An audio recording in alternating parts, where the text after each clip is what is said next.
qu'est-ce qu'il faut faire pour bien gérer une course internationale? Faut pas oublier son passeport. Faut pas oublier sa radio dans l'avion aussi. Ouais, faut pas oublier sur sa radio dans l'avion. La veille, tu prends ton billet d'avion, surtout tu t'inscris. Ça s'appelle faire le checking en ligne, où tu peux choisir en fait ta place, etc. On est juste avant l'enregistrement des bagages qui est ici. En fait, il faut tirer sa carte d'embarquement. Donc le boarding pass, c'est en fait un petit code barre qui permet en fait de passer toutes les étapes jusqu'à l'avion et d'aller se présenter pour inscrire les bagages.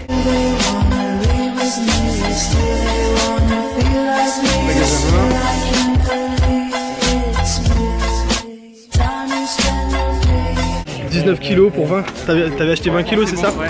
15 kilos pour 30 Ah mince. T'as pas pris 20? Bah je pensais avoir pris 20. C'est le aller à 20 kilos, mais pas vous, monsieur. Ah mince, je me suis trompé. Ok, bon alors du coup, il va payer le supplément bagage. Ouais, t'es content qu'on a vu. Ah ouais, parce que moi j'avais vu 15 kilos d'origine, c'est pas assez 15 kilos. En général, c'est minimum 20 kilos pour une course. C'est ce que je prends d'habitude, je me suis pas posé.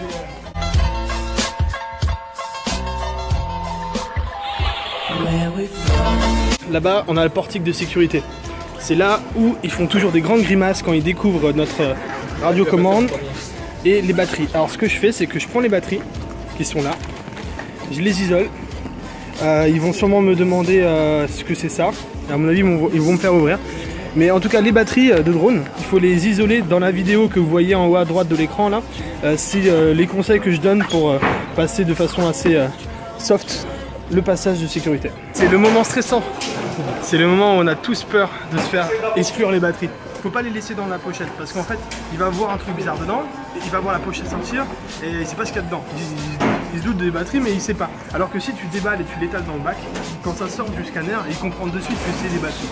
Quand il a des doutes et tout ça, il va te regarder, il va te scanner, il va te juger parce qu'il sait que c'est un truc bizarre et il sait pas, il te regarde et il hésite.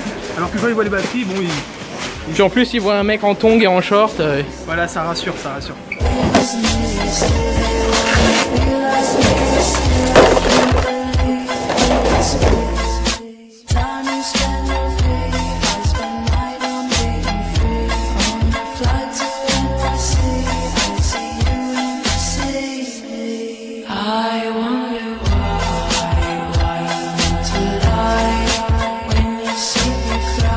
Combien de temps environ Je sais pas, 4h30 au contrôle. Non, mais ça a été long, hein, c'est ça? Ouais, mais je sais pas, ils ont testé toutes les batteries, tous les machins, tout le matériel pour voir si on transportait pas des bombes. Voilà. Et du coup, la morale, c'est on peut pas arriver limite pour embarquer quand on a tout ce matériel là, il faut prendre beaucoup Et d'avance. puis en plus, Pache, il a pas son boarding pass. T'as pas son boarding pass? Attends, ils m'ont pas rendu ces enfoirés. Ok. Et donc maintenant on passe à l'embarquement dans l'avion. Alors petite astuce, vu qu'on a des gros sacs en général, il faut essayer de se placer en début de queue pour pouvoir avoir le plus de place en hauteur. Sinon ils te le mettent sous les sièges et ça te gêne pour tout le voyage.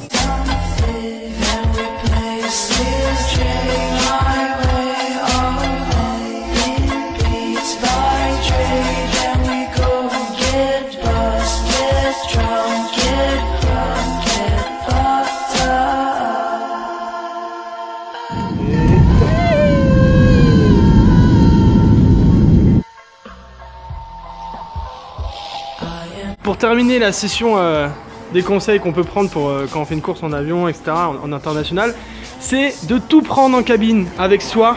Par exemple là, Simon, toi, dans ce sac de cabine, t'avais lunettes FPV? Non, ils sont dans mon là. Oui, en gros, t'as pris une mallette pour avoir les lunettes FPV et la radio, et là-dedans, t'as les machines et les lipos. Comme ça, si ils nous perdent la grosse valise, bah, tu perds tes outils et tes vêtements, mais tu peux faire la course. T'as fait pareil, toi? Même. Moi pareil. Avec le sac à batterie.